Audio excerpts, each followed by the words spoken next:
murder of individuals who have stood up against violence and, of this sort. But we need, I think, above all, to puncture this atmosphere which creates a justification for hatred, and humour is actually one of the great tools that can do it. Secondly, I think we have to recognise that while the state has to respond in trying to protect people, the last government did it, we ourselves have had to consider it and do it ourselves, that there is a challenge, I have no doubt, that it requires collective will to deal with is essential. The state on its own cannot do this. That more laws in themselves, I don't think, are the answer, but that the role of government in succeeding in mobilising people of moderate goodwill to go out and argue as to why the benefits of cooperation, tolerance and pluralism vastly outweigh any fantasy world of some perfectible human society is the thing that we need to aim for collectively and drive forward together.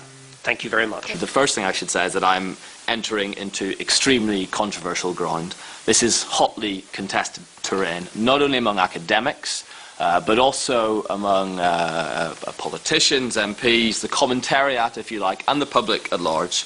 There is also a tendency in that debate at all levels, and a risk in this, to simplify the discussion or the division or the debate about the root causes of extremism between those on the one hand who ascribe extremism to social, economic or political grievance, and those on the other who say it's ideology that matters, it's the ideology stupid. Now, if you were to really push me on that and demand that I choose one side or the other, grievance or ideology, I would probably just about be in the ideology camp, and we can discuss that more in questions. But I think that would actually be to do a disservice to both myself, the institution I represent, and more importantly to the complexity of the debate and the issue we're discussing today. So that is my first big point, if you like, and it's a pretty boring one, but it's a point that should be made, which is that the complexity and the variety of what we're talking about today should be stressed at every opportunity.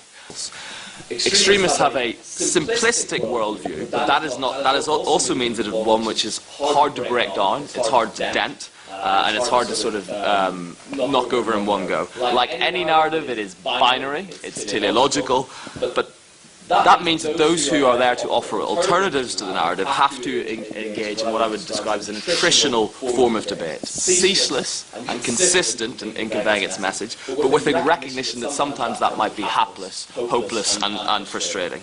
As I say, there will be no knockout blow, but that doesn't mean we should cede space, whether in public or online, to those with extremist views. When those with radical or extremist ideas decide to move into or graduate to take violent action, and to explain the reasons behind that. In my view, the temptation to categorize in this way fails to appreciate what is a kinetic process. And our research suggests, and I hate to do this and disappoint, that the jump-off point does not exist in any discernible form.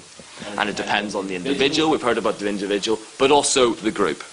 And that the whole notion of a trajectory, a path towards radicalization, is a problematic one. Now, I should say, and this is an important caveat, having a sophisticated understanding of the twisted roots of extremism is important. But sophistication does not always translate easily into government policy at the macro level. Finally, if you like, my final observation is that we should be willing to ask the difficult questions which we've asked today about the ideological roots of radicalization, as this event has done. But we should be equally wary of thinking this will provide us with a formula or an approach that could work across government departments.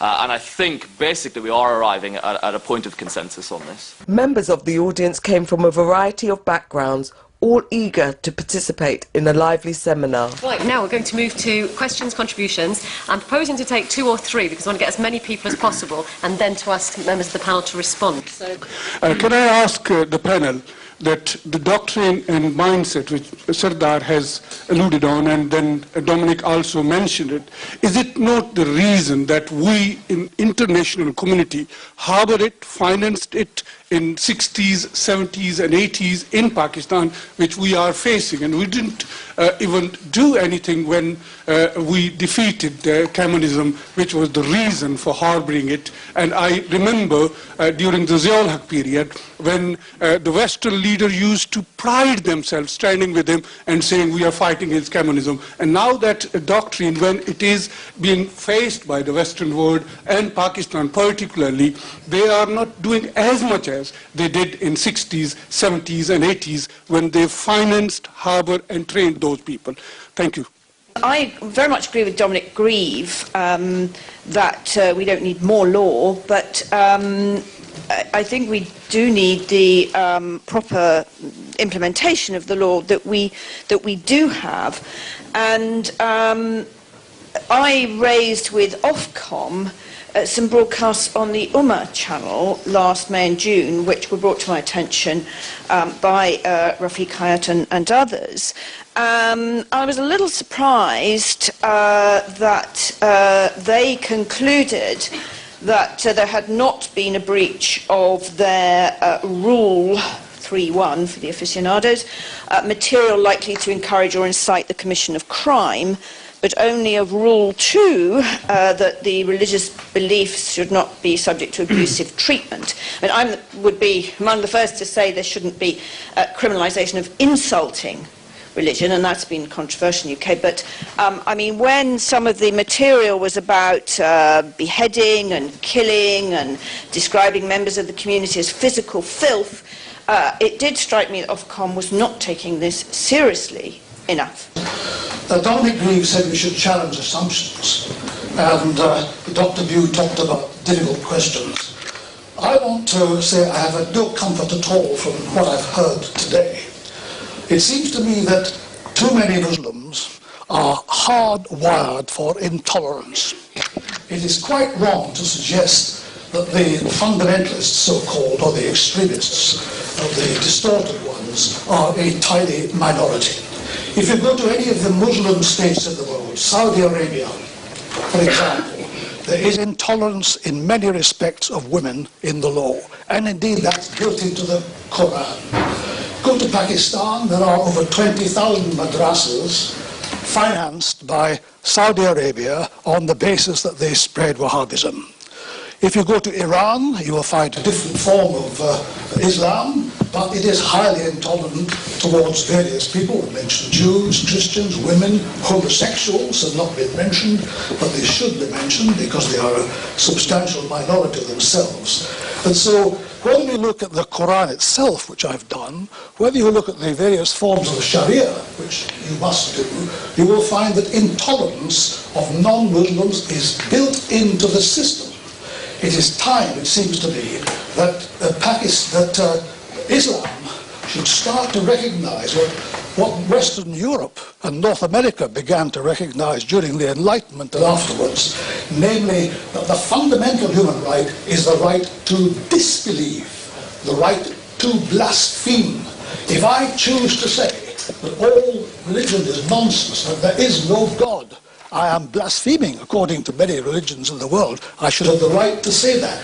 And when you reach that stage, you'll have reached a degree of enlightenment. And I say that when I hear people saying it's not just a question of interpretation, but it is a question of interpretation of the Quran, when I hear them say that you have a right to say there is no God, that Muslim was an idiot, that a goat, etc., etc., you have a right to say that, whether or not other people believe it. As Dominic's still with us, perhaps I could ask him to comment certainly on the Ofcom point and maybe some of the challenging points. We're trying to get back to basics a moment. I mean, I don't know what turns somebody from on this sort of line as to the point where they take off and start doing violent things.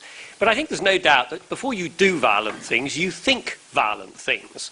And there's absolutely no doubt that if you live in a society where violence is endemic, and indeed to that extent, the area of Pakistan and the borderlands in Afghanistan was a place of great violence as a result of the Russian invasion and our own actions, you are clearly promoting the preconditions where people are going to live with violence as an institutionalized mind process. I'm afraid I've always thought that you think and then you do. And we know, for example, dealing with paedophiles, that they are both stimulated by looking at paedophile material, and they then go on to commit acts of paedophilia. And I'm afraid I think violence is very similar. So I take your point, but it doesn't actually give us a solution to the problem. It's something which has gone on throughout human history. Two, laws, Ofcom. I don't know enough about the individual case, but all I can say is that Ofcom strikes me, if what you've described is correct, as being very questionable in its interpretation. But it's something which anyway, I don't have a formal power in this area, I should make quite clear, but you ought to communicate your concerns to the Home Office, and indeed to the Department of Culture, Media and Sport, because there are, and I think there is a tendency within our society to say, oh, well, people are just getting a bit excited, we won't talk about that. And that was one of the very things I was trying to challenge earlier. We've got to talk about those things, not just about the violence. Yeah, well, I mean, you pointed out the worst of the worst. You pointed out Saudi Arabia and Iran. But I think if you look at Bangladesh, you can see that that Islam can be applied in a very peaceful way. And that Islam is a religion that actually grants, I think, the most rights to women. And it certainly recognizes other religions, and it has space for people who believe in other books. And this is written in many of the verses in the Quran. So I think that, I mean, it's sad that these merchants of hatred who have managed to misconstrue the true message of Islam, these are the people that are given the most amount of space in the media. They grab the headlines and they ruin it for themselves, because everybody begins to believe that this is what Islam is. But I think that it's incorrect to believe that Islam is a discriminatory religion and that it's an evil religion. Let me begin by saying that I regard it as exceptionally arrogant and very intolerant for an individual to stand up, even if that individual is a peer of the Ram, and say, I have read the Quran and this is what it says.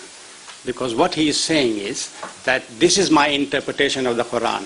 And to make a statement that it is full of intolerance, basically what he's saying, this is my statement, this is my interpretation of the Quran, and I am right, in a sense. How can a great civilization that produced kind of knowledge and thought, that in fact taught the West, the very humanism that we are defending here, that Amnesty International, the humanism that comes from Ibn Sina, the humanism that comes from what we call adab literature, the literature of etiquette, how to be human, right? The literature, the thought that gave us university. So even the chair that we have, I mean, I used to have a professorial chair at City University, so even the chair comes from the term that we used that was used in Islamic history to actually teach and educate people. The professor sat on a little chair and a little stool actually, and the students sat around them in the mosque in Al-Azhar when it was first opened in the 8th century, one of the first universities in the world. So in a sense, it belies Muslim history. You know, it belies 800 years of Muslims in Spain, where multiculturalism thrived, and Christians, Jews, and Muslims, you know, produced a dynamic, thriving multicultural and multi-intellectual society, where in fact, in the same period, you could have Ibn Arabi, the greatest Sufi mystics at the same time. You could have Ibn Rushd, one of the greatest philosophers and defenders of rationality, and you could have lots of theological thinkers arguing from each other. So it requires, you know, I would say, a little amount of humility while you look at the other is very, very important and in a sense very, very, very productive. So I would not make sweeping statements like that. Because there were two questions that I think deserve answers. One is the first one, which is a very important one about the roots of this, especially in Pakistan, and the role of the international community, the UK and the US in particular, in light of what John said about what can happen in Pakistan. And one of the huge problems was the notion of expediency, that we accepted quite a bit of what General Zia-ul-Haq did, what General Musharraf did, in the name of very poorly conceived response to the war on terror, turned a blind eye to this. And I think it is essential to recognize that this is a problem that faces multiple communities, multiple beliefs or non-beliefs, and therefore requires assistance from the entire global community, and that this notion that we will, especially in the West, that we will agree to work with certain groups despite or countries and governments despite the fact that they violate basic human rights, in the notion